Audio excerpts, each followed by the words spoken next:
I'm going to be wearing a number of hats this morning, and you'll sometimes shift very quickly. There are times I'll be speaking as a person in long-term recovery. I'm going to be speaking at times as a recovery advocate, very involved in the recovery advocacy movement in America.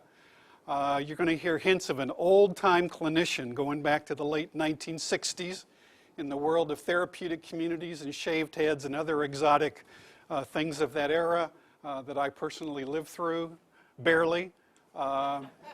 You're going to hear a hint of a treatment historian periodically, but you're also going to get a fairly good dose of my real job, which is working in an addictions research institute with about 75 other people who spend all of our time studying treatment and long-term recovery. So a lot of the systems data and research data is going to come really out of that research experience. I'm going to try to do a couple of things.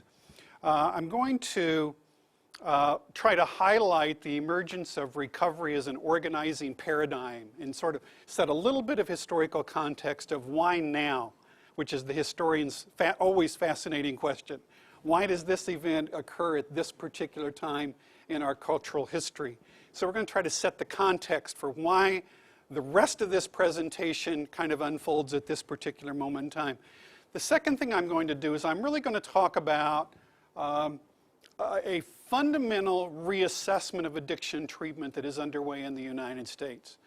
Some people in recovery are referring this as sort of a fourth and fifth step for the treatment system, if you will. And it is pretty fearless and it is pretty searching and pretty scary at times as we have gone through this since the very late 1990s.